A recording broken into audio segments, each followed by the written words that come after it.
अचानक राजा विक्रम की नींद टूट गई। वो हड़बड़ाकर उठ बैठे। उनके माथे पर पसीने की बूंदें झलक रही थीं। उनकी तेज सांसें की आवाज सुनकर पास ही सो रही रानी रुक्मणी की नींद भी खुल गई। महाराज, क्या हुआ? आपका शरीर तो पसीने से तर है। मैंने 3 विचित्र स्वप्न देखे हैं। वे इतने रहस्यमयी हैं कि मैं अब तक विचलित हूँ। सपने तो सपने होते हैं महाराज, आपको उनकी चिंता नहीं करनी चाहिए। नहीं रुक्मणी, ये कोई साधारण स्वप्न नहीं है। इनका कोई गहरा अर्थ अवश्य होगा। इतना कहकर राजा उठकर कक्ष की खिड़की के पास जाकर आकाश को देखने लगे। चंद्रमा की रोशनी महल के आंगन में बिखर रही थी, लेकिन राजा विक्रम की आंखों में चिंता की लकीरें साफ दिख रही थी। राज दरबार में राजा विक्रम अपने सिंहासन पर बैठे थे। सामने मंत्री जगन्नाथ, विद्वान दरबारी और राज्य के कुछ अन्य लोग बैठे थे। दरबार में गंभीरता छाई थी, क्योंकि राजा विक्रम का चेहरा चिंतित लग रहा था। महाराज, आज आपको इतना विचलित मैंने पहले कभी नहीं देखा। क्या कोई समस्या उत्पन्न हुई है? मंत्री जी, मैंने बीती रात 3 विचित्र स्वप्न देखे हैं और मैं उनके अर्थ को जानना चाहता हूँ। ये सुनकर दरबार में सन्नाटा सा छा गया। सभी दरबारी और विद्वान राजा की ओर देखने लगे। मंत्री जगन्नाथ भी थोड़ा चौंक पड़े। महाराज, आपने कौन से स्वप्न देखे? कृपया बताइए।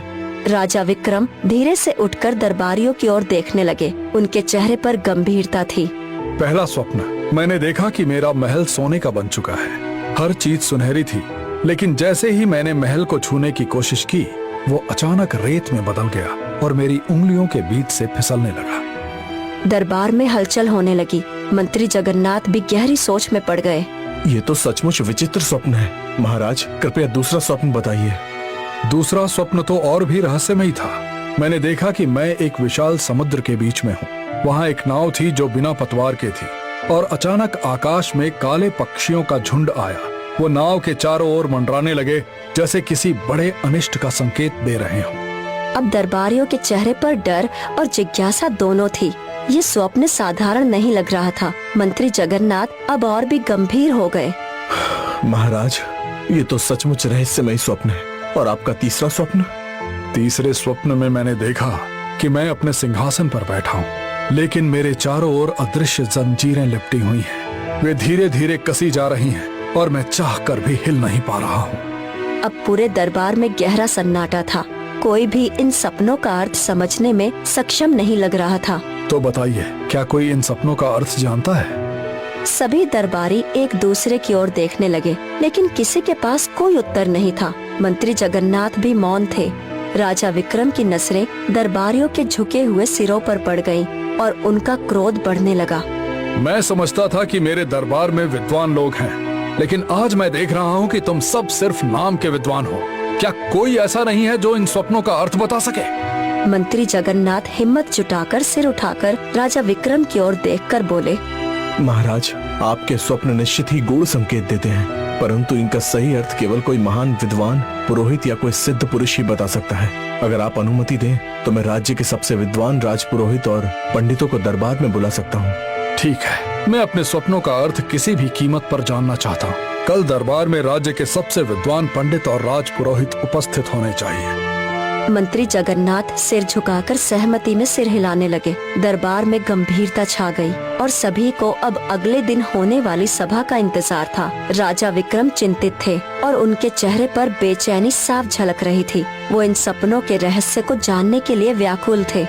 अगले दिन राजमहल के विशाल दरबार में राजा विक्रम अपने सिंहासन पर बैठे थे। सामने राज्य के सबसे विद्वान राजपुरोहित और एक पंडित बैठे थे। दरबार में अन्य दरबारी और मंत्री जगन्नाथ भी उपस्थित थे। राजपुरोहित जी, पंडित जी, मैंने 3 विचित्र स्वप्न देखे हैं। मैं चाहता हूँ कि आप इनका सही अर्थ बताएं। राजा विक्रम ने पंडित जी को 3 विचित्र स्वप्न बताए।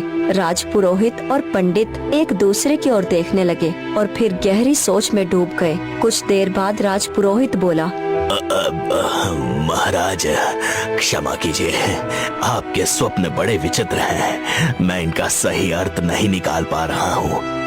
राजा विक्रम की आंखों में हल्का क्रोध झलकने लगा। वो पंडित की ओर देखकर बोले, पंडित जी, आपकी विद्वता की बहुत चर्चा सुनी है। बताइए, मेरे स्वप्नों का अर्थ क्या है?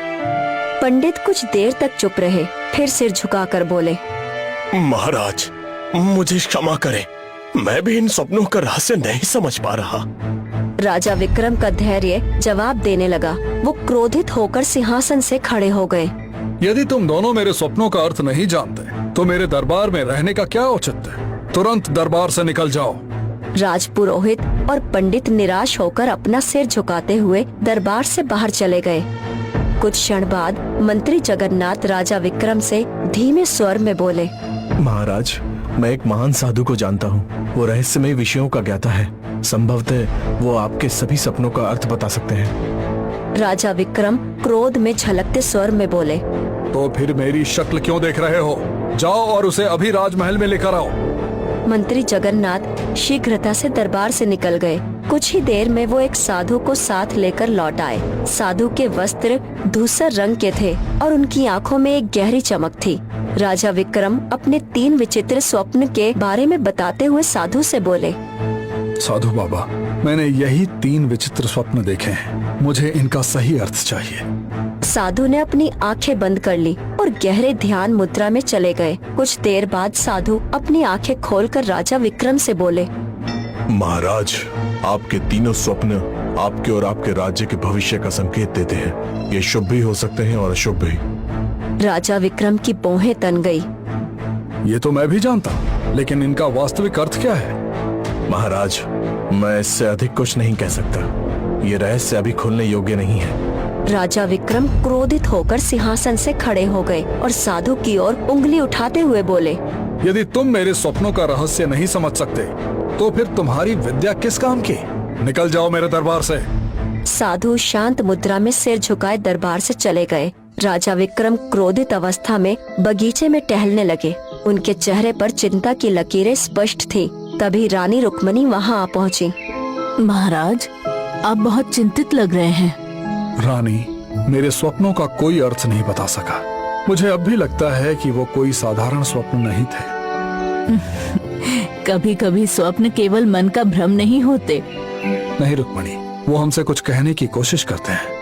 इतना बोलकर राजा विक्रम उनकी बात पर गहरी सोच में पड़ जाते हैं और मंत्री जगन्नाथ के पास आकर बोले, मंत्री जगन्नाथ, पूरे राज्य में ऐलान करवा दो कि जो भी मेरे स्वप्नों का सही अर्थ बता पाएगा उसे ढेर सारी स्वर्ण मुद्राएं इनाम में दी जाएंगी। मंत्री सिर झुकाए आदेश का पालन करने चले गए। कुछ ही दिनों में राजा की 3 विचित्र स्वप्न की चर्चा पूरे राज्य में फैल गई। उसी राज्य में आदित्य नाम का एक धनी व्यापारी भी रहता था। आदित्य अपने सेवकों के साथ व्यापार का सामान गिन रहा था। तभी उसका पड़ोसी अशोक वहां आ पहुंचा और राजा विक्रम के 3 स्वप्न के बारे में बताते हुए बोला, आदित्य, क्या तुमने सुना? राजा विक्रम ने ऐलान किया है कि जो भी उनके 3 स्वप्नों का अर्थ बताएगा उसे स्वर्ण मुद्राएं दी जाएगी। ये सुनकर आदित्य कुछ क्षण सोचते हुए हल्की मुस्कान के साथ बोला, मैं तो व्यापार के लिए दूसरे राज्य जाने की तैयारी कर रहा था, लेकिन लगता है अब मुझे अपना इरादा बदलना होगा।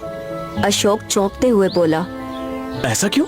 क्योंकि मैं राजा विक्रम के 3 स्वप्नों का रहस्य खोजूंगा और उन्हें उनका सही अर्थ बताऊंगा। अशोक विस्मय से उसकी ओर देखते हुए बोला, बड़े बड़े विद्वान और साधु भी इन स्वप्नों का अर्थ नहीं बता सके, तो भला तुम कैसे बता पाओगे? ना जाने क्यों, लेकिन मुझे ऐसा लग रहा है कि इन स्वप्नों का कुछ संबंध मेरे जीवन से भी है। अशोक थोड़ा चिंतित स्वर में बोला, सोच समझकर फैसला लेना। राजा विक्रम ने उन सभी विद्वानों को अपमानित करके दरबार से बाहर निकाल दिया है जो उनके स्वप्नों का अर्थ नहीं बता सके। कहीं ऐसा ना हो कि तुम भी। आदित्य उसकी बातों को अनसुना करके दृढ़ निश्चय के साथ महल की ओर बढ़ गया। राजा विक्रम अपने दरबार में बैठे थे। दरबारियों, मंत्रियों और रानी रुक्मणी की उपस्थिति में आदित्य दरबार में प्रवेश कर गया। कौन हो तुम? महाराज, मेरा नाम आदित्य है और मैं एक व्यापारी हूँ, परंतु मैं यहाँ व्यापार के लिए नहीं बल्कि आपके 3 स्वप्नों के रहस्य का पता लगाने के लिए आया हूँ। मेरे 3 स्वप्नों का अर्थ जानने की कोशिश कई पंडितों, ज्योतिषियों और राजपुरोहितों ने की है, परंतु वे असफल रहे। और तुम एक व्यापारी होकर ये दावा कर रहे हो? महाराज, जब मैंने आपके 3 स्वप्नों के बारे में सुना तो जाने क्यों मुझे लगा कि उनका अर्थ मेरे जीवन से भी जुड़ा हुआ है। मुझे इससे फर्क नहीं पड़ता कि मेरे स्वप्नों का अर्थ तुम्हारे जीवन से जुड़ा है या नहीं। मैं तो बस उनके पीछे का रहस्य जानना चाहता हूँ। महाराज, मैं आपके स्वप्नों का रहस्य उजागर कर सकता हूँ, परंतु मेरी एक शर्त है। शर्त? कैसी शर्त? मुझे धन दौलत नहीं चाहिए, पर यदि मैं इन स्वप्नों का रहस्य सुलझा दूं, तो क्या आप अपना राज्य मुझे सौंप देंगे? राजा विक्रम का चेहरा कठोर हो गया। रानी रुक्मणी और मंत्री जगन्नाथ एक दूसरे को देखने लगे। तुम्हारी ये हिम्मत कैसे हुई व्यापारी? राज्य की बागडोर कोई